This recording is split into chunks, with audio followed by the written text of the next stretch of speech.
Members of the media, welcome to this press conference called by the Alliance for Change. I want to thank you for being here.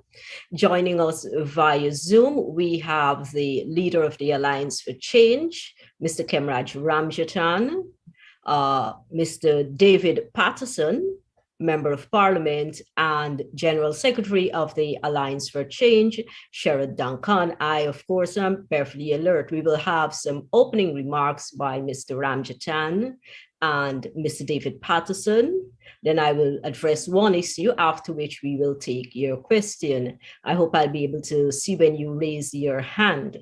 So, Mr. Ramjatan, can you please go right ahead? Thank you very much, Beverly, and a warm welcome to the reporters who are present here via Zoom. This is an AFC press release in relation to the local government elections, or the debacle, which I may not call local government election. It has now dawned upon GCOM and its CEO, Mr. Vishnu Prasad, that the local government elections of March 13, 2023 must be halted for those self-same reasons the party was warning about and why it was not participating. The voters list, replete and bloated with names of non-residents, is not in accordance with the legal and constitutional regime as provided for under sections 8 to 24 of the Local Government Elections Act. Additionally, the arrogant and ill-advised Minister Nigel Dharamlal has no power to demarcate boundaries.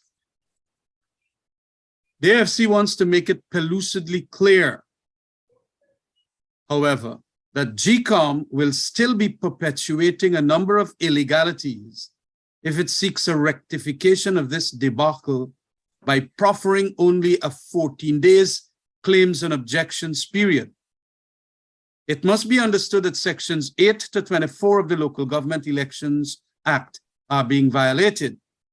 To effect corrective action by adhering in accordance with only section 24 leaves sections 8 to 23 still being violated.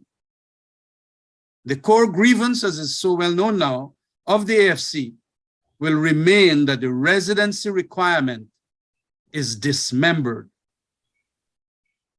The residency requirement is deliberately and mischievously being misconstrued and misapplied by the PPP government this time around. The PPP is unlawfully and immorally doing a complete vote-fast on this qualification to be registered as a voter. Plus, it wants the voluntarism of the voter to enlist, whereas the law provides that such is the duty of GCOM. In 1990, it was the PPP which demanded a brand new voters list by a scrupulous house-to-house registration exercise to replace the then existing list, which was even less bloated than now. Its argument was that voter impersonations will be made negligible by a list made up of people who on the qualifying date are here in Guyana. The PPP too consistently supported house-to-house registration every 8 years, because it was wholly the right and fair thing to do. It was never unconstitutional. It gets rid of the bloat and the horrid ramifications involved, as was so glaringly seen in the recount of 2020. Today, a transformed Jagdeo-white PPP wants a voters list which will comprise of approximately 200,000 non-residents. Plus, the PPP does not want biometric equipment which can nullify impersonations. There is only one deduction to be made as to why this transmogrification, using a big word there, it is nothing but to commit fraud at every future elections whether they be local or national. This, the AFC says, must be halted. Thank you very much. Thank you, Mr. Ramjadan. Ladies and gentlemen of the media, let me apologize. It is not David Patterson who will be making a statement, but rather Dr. Vincent Adams. Please go ahead, Dr. Adams. Hey, thanks, Beverly, and welcome to the press once again.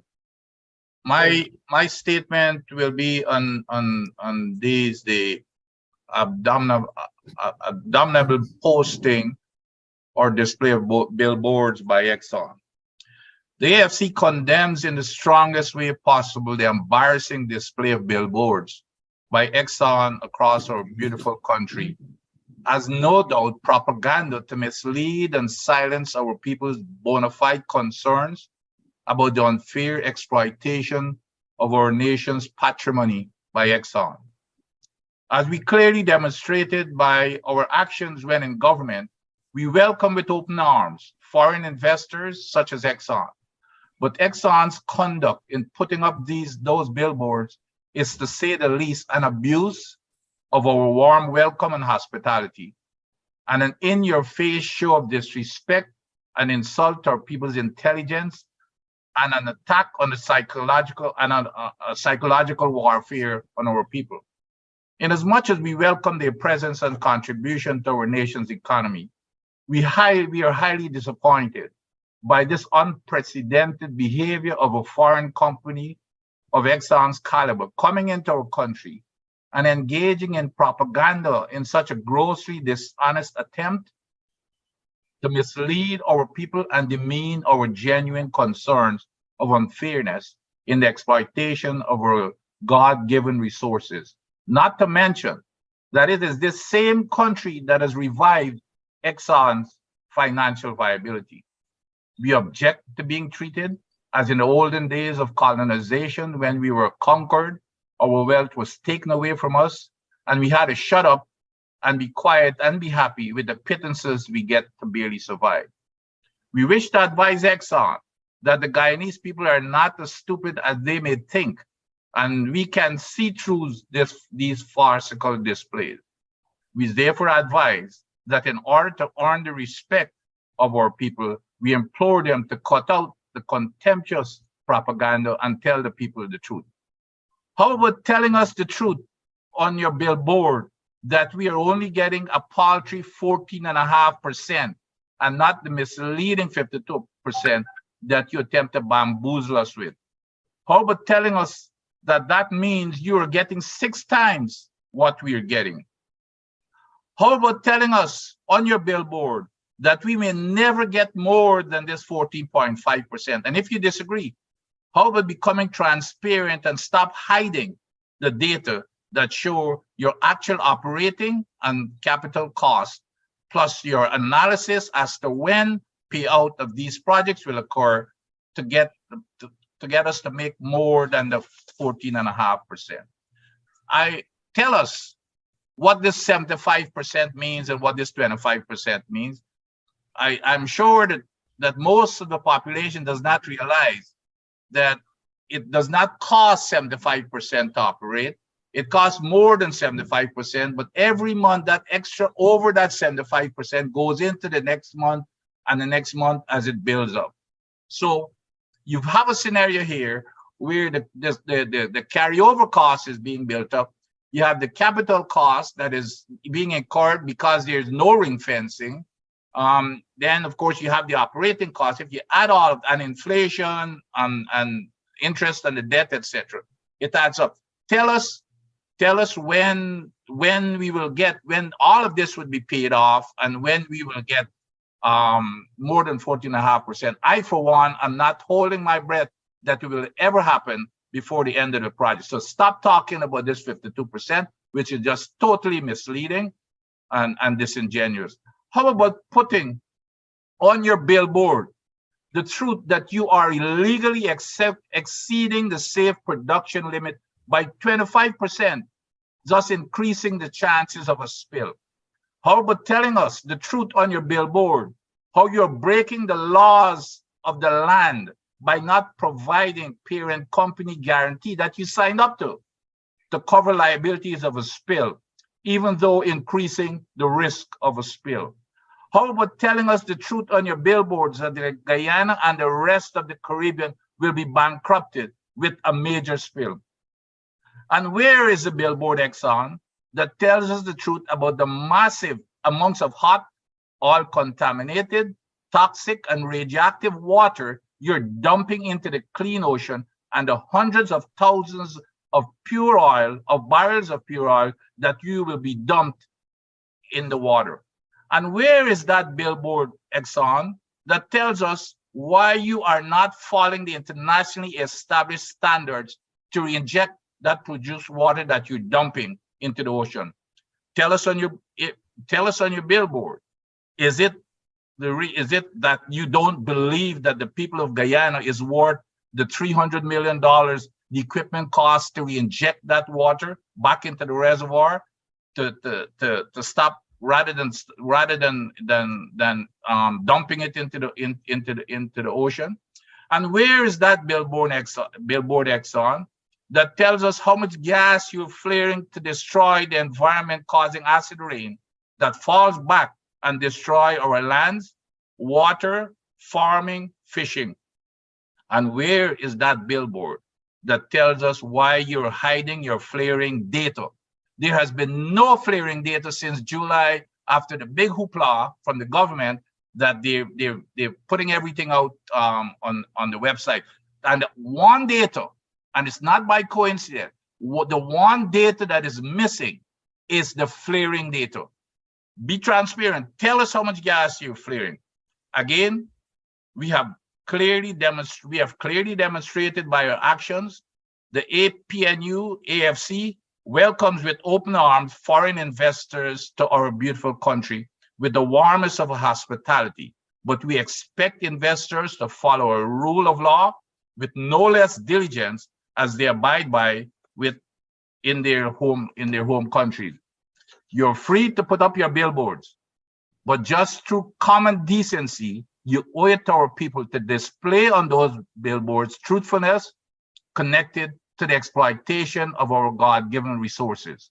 Unlike the PPPC, the APNU AFC will not stand by idly, watching the invasion of our sovereignty and dignity and propagandist attacks on our people's psyche while defacing our exquisite landscape. Thank you. Thank you for that very powerful, very informative statement there, Dr. Vince. I want to raise one matter with the media before we get into questions and answers. And this is a matter that the media itself has already caught on to. And that is the recent testimony by the chairperson of the Guyana Elections Commission. Now, for 2 years, more than 2 years, this nation was led to believe that it was the APNU AFC, through their election agents, that held captive the chairperson of the Guyana Elections Commission, that held her in her room under duress, that refused to let her go, that sort of kidnapped her, that broke off the handle of the door, because those were the lies being peddled by the PPP, by those who proclaim themselves to be guardian of democracy. Those were the lies being peddled, because we have heard from Justice Singh under oath that she went into the room for a quiet moment. She was not under duress. Nobody was there forcing her. She went in there of her own volition to take a few moments to gather herself. And so for 2.5 years, this lie that is being peddled that AFC, APNU thugs and hooligans trapped her in a room, held her there against her will, that is exactly what it is. Lies. Plain, blatant lies. The judge has testified under oath that she went into her room by herself. Further, the judge totally negated earlier testimony. I think it was given by Josh Kanai, who said that when he went into the room, he saw the judge there, the chairperson of the Elections Commission, on a couch, and she was surrounded by about 12 men, and they had the deputy CEO, Roxanne Myers, sitting there on the arm of the couch. Justice Claudette Singh testified on the oath she was in the room by herself. And so those so-called guardians of democracy who've been peddling these lies need to do a service to this country and to retract all those statements. The judge was at no time under attack or threatened by agents of the APNU, AFC. She testified under oath that when she feared for her life, she called former Minister Amna Ali. Now, come on, be reasonable. You cannot believe that your life is being threatened by a group of people and then call a senior person for that same group. And when she opened the door, she didn't testify that she saw APNU AFC agents there. She saw the security. She saw Inspector Narayan, whom she said she had dialed by mistake. And she saw an agent for one of the smaller parties. I think it was Josh Kanai. So in all this ruckus that was being made, all that she heard from in her room, we want the chair, we want the chair. When she went out there, when she decided to open the door, it was not APNU AFC people that were out there. Contrary to the lies being peddled on this nation for going on 2.5 years. As a party, we are anxiously awaiting the report from the commission because we're pretty sure it will make some very serious recommendations for improving our elections machinery. As a party, we've already put on record that we want the list validated. We want electronic voting. These are things that can lend to smoother, freer, cleaner elections. What also transpired, and which is of concern to us, is what happened with the TSU. On the road, the head of TSU said he did not deploy his ranks to break them. He don't know who deployed them. So clearly there was a breakdown in operational procedures there. More alarming is that when the ranks returned to break them, there apparently was no sort of a debriefing. So the head of the TSU didn't know when the ranks went over to Ashman's building. He didn't know who sent them. He had no debriefing as to what they did there when they were at Ashman's building. And so it is a clear case that we need to professionalize our institutions of state so that no matter what political turmoil is taking place, and we know that elections in Guyana have not been the smoothest, we're not going to hide from that. So institutions of state have to be depoliticized so that they can continue to do what is in the best interest of the state. So again, we're looking forward to the report of that COI, and let me place on record our party's willingness to work for reasonable reform of the Guyana Elections Commission so that we can have an improved system for elections in Guyana, and we can have less of a tumultuous after elections period. Thank you, ladies and gentlemen. I will now take your questions. You can direct it to, we also have Mr. David Patterson online. We have Dionarayan Ramsarup, another member of the Alliance for Change and member of Parliament. So you can direct your questions to any of us. Thank you.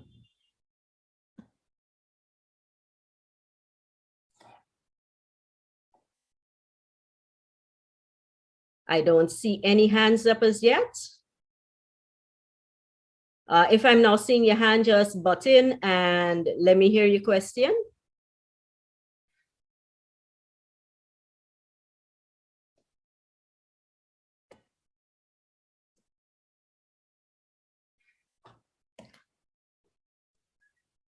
Well, it does seem that there are no questions. It does seem as though there are no questions because I just ran the list again and I'm not seeing any question, any hands raised. Javon Vickery, I see. Mr. Vickery here has raised his hand. Please go ahead, Mr. Vickery. Good afternoon. I don't know if this was discussed before, but what's your reaction to the arrest of Miss Smith Joseph this morning with regards to Soku? Now, the lawyers were saying that it was politically motivated because this was things done since 2016. What is your reaction to that? That's my first question. Let me say that it is obviously political intimidation. She was the chief scrutineer who signed the affidavit that indeed the local government elections has tremendous problems and is a complete debacle. And she was the one that was the client there for Mr. Roysdale Ford. I rather not suspect, it is quite obvious. The circumstantial evidence is quite clear. They want to get at her now because she did what she did. And this is the fear that the PPP wants to drive in everybody who would like to speak out and, put their person on the line, as it were, by litigating a matter. It's a shame and a disgrace, and that PPP that used to fight for free and fair elections now, fight for access to judges and justice, now denying people and want to, in a sense, bring fear and intimidation into their mind. But that is not Carol Joseph for you. The harder you come at Carol, the harder she will get back at you. She's a very tough character. So they can, and it is out. Why at that time? The evidence is quite clear. They want to intimidate her. But we will not allow that to happen. Can I also add, Conrad? Yeah, you go ahead. Right. Folks, the charges, and I had the opportunity of speaking to Mrs. Joseph this morning. The charges stem from when Mrs. Joseph was a member of MARS, not Maritime Administration, MARS, which is in West Coast Berbice. She was a member of the board. Mrs. Joseph is one of, I think, 3 or 4 signatories. I think the secretary to the board and one director.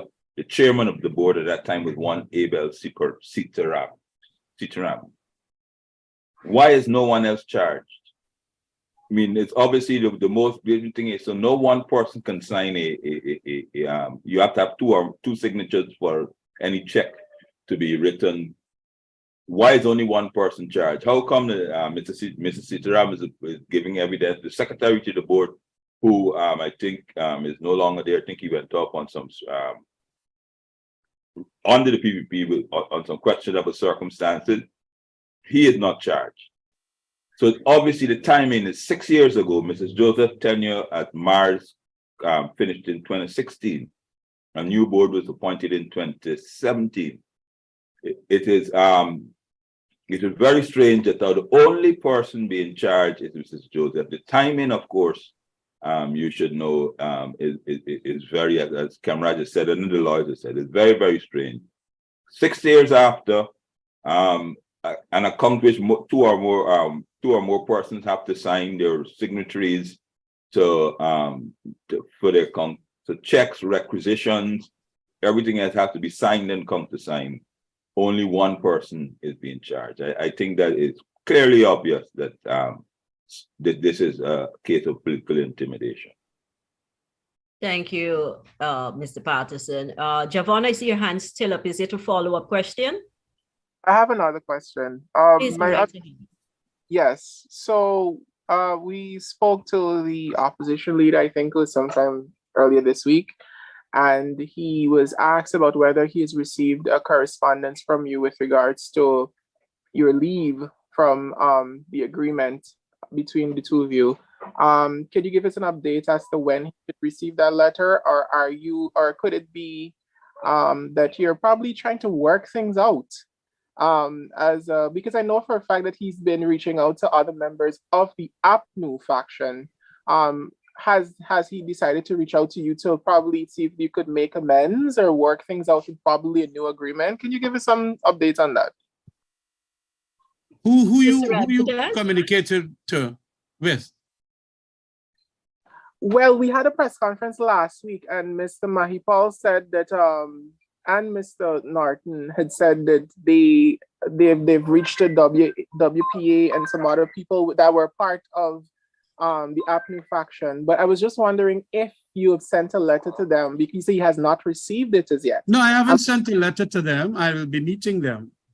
And it's talking about the implications of the withdrawal under the Cummingsburg Accord. I'll be doing that. I haven't done that yet. All right. If I may add something here, Jeffon, we know that the PPP is stoking this fire. They want to see a big falling out. Well, we got news for them. There isn't going to be a falling out. So PPP can play fire, burn my hand how long they want. The APNU and the AFC, we ain't got a fight. We are taking the opportunity to strengthen the AFC, to go out there, to meet with the people, to talk to our constituents. We see the APNU doing the same thing, and that is what is needed. So there will be no cuss out between the APNU and Alliance for Change. It isn't going to happen. Okay, so please report on that. Thank you. And please don't stoke any fires as like the PPP would want. And don't be an instrument of the PPP. I'm not stoking any fires. I was just... All right. Well, thanks very much. So you've gotten our explanations now. Over like that, I'm sorry. But another thing that was said during the press conference from Mr. Mahipal was that you guys are still somewhat cordial. And it could be, the separation now could be an opening for a new agreement. My question is, are you open to another agreement with maybe better relations moving forward? The democratic nature of the Alliance for Change has indicated via its last national conference that there be a withdrawal. That national conference, if we will have a new agreement, we'll have to vote on it in 2024. And so I will leave that for our national conference. That's not a decision of this NEC or management committee or the leader, Ramjatan. So until that resolution is then passed again for a new Cummingsburg Accord revised, we will be talking very courteously, as was mentioned by Beverly just now, and continuing to do our parliamentary work because, as you know, that is one indivisible list, APNU plus AFC. I can have a final question. This is off of politics. Mr. Ramjatan, you were Minister of Security for quite some time. There's been a lot of murders happening with relations to family killing, family, property. They're asking to be evicted. There's a lot going on, and the similarities of these crimes are somewhat, worrying. What are your thoughts on it?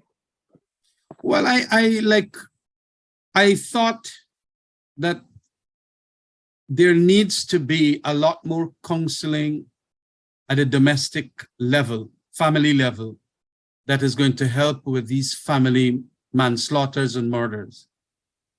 The economic times are extraordinarily bad. A number of these family members are catching hell, as it were. They've indicated to me, because I have touched on a couple of them as to why, because I happen to know a couple of them. And they said things are really bad with the family. The man is not bringing in an income and a whole host of other social factors. And so in this time of crisis, when people are not having 3 square meals, as the FAO report has indicated in the World Health Organization, or the United Nations report on Ghana, you will find that hungry people are angry people. And angry people will then do the violence onto each other, and the rationality will go amiss. And so there is a tremendous requirement here that some monies be put into this kind of a national counseling program that are going to help these people. It is not easy out there, and I know for that. These are some of the sociological reasons why we are having these things. The quality of responses, anger management courses should be had also in some of the more where the problem is rampant and rife. And we should do a mapping of the areas as to where that is happening so that we can get an idea as to where to do the counseling and so on. But anger management is important. I remember in the Alliance for Change, APNU administration, as part of the Citizen Security Program, there were anger management for at-risk violent youths, and it worked. I don't know if that has continued under this administration. I doubt it. This is a question, Patterson. If I'm allowed another one, because I feel like nobody's raising their hands. From the politics, we see what Mr. Patterson, somebody was asking in a letter, I can't remember the exact newspaper, whether or not there was a plan by the Ghana Power and Light to deal with people who are running illegal wires in different areas. We see recently a couple died because of running of an illegal wire, and persons are saying that, okay, this is something that has been going on for years, but you know, it's been going under the radar. Was there a plan during the time when you were minister? And what do you recommend be done? We know electricity and what's going on and in the economy, but what do you think what recommendation do you have? Right. Thank you first and foremost, and thanks for the question, Javon. First and foremost, I'd like to express my condolences to the families. I think not only a couple that was electrocuted, if I can remember correctly, a young man lost his life putting up a Christmas tree, and that's unfortunate. The truth of the matter is, what we call commercial theft has been with this country, Guyana, for quite some time, and it is always with other countries. And one of the issues which you may not want to agree with it, but was borne out by a study done during my time, is several of these persons that steal electricity, they do that steal electricity. They do that not because of the cost of paying their light bill. They do that because of the cost of the installation. In some areas, there's no regular power. So so I mean, there is no infrastructure for them to be connected up to the grid. And that is what we implemented. That was what was implemented in the PUUP program, as well as GPL, whereby we reduce the cost of installation to persons. As a minister, one of the things that for squatting areas, when we came in, the policy was that if you're going to be hooked up to the grid, that the squatters or the residents, there must be at least 4 or 5 residents, I mean, and they must pay a quarter of the cost for the installation to bring power to them.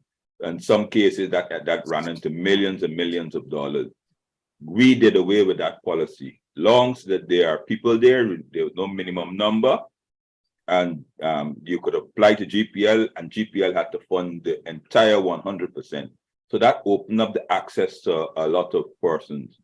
Obviously, that has now been reversed by the PPP. So therefore, in the area, particularly that area where that couple died, if they would like to have electricity installation meeting, they would have to pay 25% of the value of the cost to put on the poles, etc., etc. And if the government doesn't start addressing that, you will still find a lot of people stealing electricity. However, I would like to make this clear because there's a perception that electricity theft is the vast amount of electricity theft we have in our country is these poor areas and these squatting areas. The largest percentage of electricity theft, Kamraj could tell you that's residential area, but I want to address the commercial theft. The guys with the big rice mills and plants and those things like that, they steal the vast majority of electricity in this country. Actually, the IDB did a study just before while we're doing the PUUP. 7% of the electricity theft, the volume, the quantity of electricity is stolen by residential areas. And you'll be surprised. I mean, the idea is that the Sapphire and I don't know, Horstelling, Barnwell North and those areas, they're not the high stealers. Kamraj, you can remember the whole list of the person that stole things. I can't remember the name. Is it a shame? Yeah, but they're surprisingly they're in Region 6 and Region 3. Those were the high volumes of residential persons that were stealing electricity. I don't want to call the name just in case but I can get it to you with my notes. But whether I misquote or an area, that's why I haven't called the name. But I know they were not in Region 4, the vast percentage of residential theft. But the large quantity of electricity is being stolen are the people that every single day you see them in suits, hobnobbing and going to the social events, talking about all great things and about Guyana being the fastest growing economy in the Western Hemisphere. Their businesses steal the largest amount of electricity. If GPL can go after them, and I know some of them, I mean, and anytime they want to think, I'm talking about big restaurants, Chinese restaurants, rice farmers, rice millers. They steal a lot. I mean, ice houses and those things like that. They steal a lot. Workshops that do welding and fabrication. You know what I mean? Some of them sit on the these private sector in Georgetown, take their businesses, but they use their clout not to pay. And when charged, they go to court. They go to court, and the court would offer an injunction for them for you not to cut them off. So meanwhile, in total, to get the residents online, if the government has to make it more accessible and take away the costs onto them, you know what I mean, you can give them a prepaid meter. And I'm sure if you provided a couple with a prepaid meter, so they pay for electricity when they can monitor it and ration what they have according to the financial statement, they would not have found the need to steal. But unfortunately, the PPP has gone back to what they used to do before and pass on all the costs to the consumer. Thank you, Mr. Patterson. Any other questions, Javon? No, that's it. Thank you. Thank you. Ladies and gentlemen of the media, thank you for your attention. And let me take this opportunity, because I doubt I will be interacting with the media and with the persons who will be viewing this press conference before the end of the year. So let me take this opportunity to wish all of you and your families the warmest of holiday greetings. Let me encourage you to stay safe. Look out when you're on the road, whether you're walking, whether you're driving. Take care of your valuable. Be careful when you go shopping. And remember to shop sensibly.